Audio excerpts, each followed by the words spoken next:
Queria começar contigo, justamente da gente falar desse atual momento e do que está mais em evidência no noticiário, que é o caso Master envolvendo o senador Flávio Bolsonaro. O quanto a gente já tem notado aí as pesquisas mostrando que impacto houve.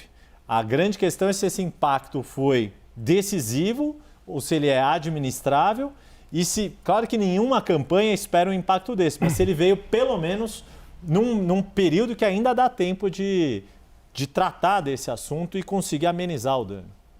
Bom, Yuri, obrigado pelo convite, obrigado, Débora, Pedro, obrigado pela CNN pelo convite, é bom estar com vocês aqui para falar sobre eleições. Olha só, o que mais surpreendeu nesse caso do Flávio Bolsonaro, acho que para qualquer um que trabalha com comunicação, qualquer um que trabalha, ou marqueteiro, ou jornalista, foi um pouco do despreparo que ele teve para responder esse tipo de situação. Porque eu sei as mensagens que eu tenho com você no celular, ou com a Débora, ou com o Pedro, eu sei, está registrado, mas é um áudio. Ele tendo um áudio, desse tipo de áudio, né, pedindo um dinheiro que não é pouco, para um banqueiro que estava encrencado, ele não ter tomado nenhuma providência anterior para resolver essa questão, como a gente chama na comunicação, vacinar isso, quer dizer, criar um discurso que pudesse trazer para ele algum tipo de rota, alguma saída para esse tipo de situação, é que é surpreendente, porque isso mostra um certo despreparo. E um despreparo também adicional, quando ele é perguntado para o repórter do Intercept sobre o empréstimo, e ele, ao invés de admitir naquele momento, ele dá uma risada, sai. É muito ruim, porque esse tipo de comportamento, ele revela para a comunicação uma certa incoerência. Para o eleitor, acho que torna frágil o discurso. Qualquer defesa que ele faça, independente do conteúdo, o que fica frágil é a postura de não encarar uma situação e dizer logo a verdade. Pois é, e na semana seguinte ele tentou ter essa prevenção, quando ele próprio falou, eu estive mais uma vez com o Vorcaro depois que ele foi preso. Foi um pouco de aprendizado, só que aí o leite já estava derramado? Provavelmente sim, porque aí, diante de uma crise dessa, a melhor coisa a se fazer é admitir logo a questão, especialmente sabendo que é verdade, para poder encontrar um discurso que possa o colocar no jogo. O que surpreende é que tanto a pesquisa do Datafolha, que saiu na sexta-feira, quanto a do Nexus hoje com o BTG, quanto outras pesquisas de outros institutos, mostram uma certa resiliência do Flávio e uma certa resiliência da candidatura da direita. O que leva a crer que essa campanha, mais do que outras, não se trata de uma disputa de preferências, mas talvez uma disputa de rejeições. E nesse caso, a rejeição ao presidente Lula é alta, a rejeição ao Flávio Bolsonaro também é alta. Então, o cidadão que vota no bolsonarismo, mesmo ele sendo confrontado com uma mentira, ou com um empréstimo, ou com um tipo de conversa meio torta, ele é capaz de não mudar de opinião. E vale só para terminar essa questão. Semana passada eu encontrei o jornalista Pedro Doria, que lembrou de um fato interessante. Ele falou, cara, se a gente somar aí os escândalos que os bolsonaristas atribuem ao presidente Lula, assim, se somar o valor do tal do triplex com o sítio de Atibaia, estão 3 milhões, 4 milhões, muito distante dos 134 milhões, que é o dinheiro que é pedido pelo empréstimo do filme, num filme que qualquer cidadão sabe que custa, os filmes premiados pelo Oscar, por exemplo, circulou na imprensa que custaram muito menos do que isso. Então, há de se esclarecer ainda, acho que talvez esse seja o grande desafio da campanha bolsonarista, esclarecer se esse dinheiro foi de fato para um filme, se é legítimo esse dinheiro para financiar um filme, ou onde foi parar essa grana. Dependendo de onde foi parar essa grana, isso pode trazer problemas adicionais à candidatura. Então, por enquanto, é difícil arriscar.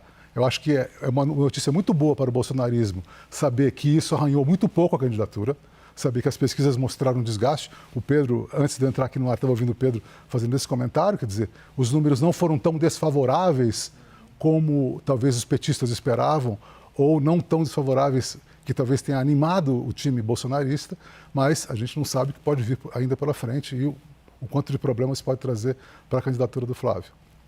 Aproveitando a sua expertise, né, em campanhas e pontuando aqui se tratar de uma engenharia de obra pronta, eu queria entender, assim, estrategicamente, o que você fala assim, né, foi um despreparo em que ele não preparou a sua própria equipe, foi perguntado várias vezes para as pessoas da mais alta confiança do núcleo duro ali da pré-campanha, negou, omitiu a sua relação com o Vorcaro. Mas ok, o que ele poderia ter feito e, uma vez se antecipado, vamos por, olha, tem isso, pode ser que apareça, tem isso aqui, de que maneira você, se fosse o marqueteiro da campanha, isso que eu estou falando, é engenharia de obra pronta. Sim. Mas assim, o que poderia ser feito que na sua avaliação minimizaria os danos? Débora, eu tenho a impressão que os profissionais de comunicação, eu ou qualquer um que esteja lá na campanha do Flávio, na campanha do Lula, nosso papel é atenuar questões críticas. Ou numa crise dessa, procurar um discurso que fortaleça o candidato ou que possa trazer credibilidade a ele.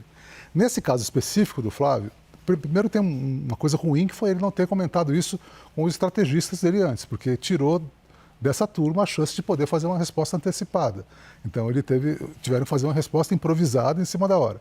Mas talvez ali a melhor coisa é dizer o seguinte: primeiro procurar, dentro da possibilidade que ele tem de informações, ser o mais verdadeiro possível. Se ele de fato pediu um dinheiro para o empréstimo de um filme, revelar que isso foi feito.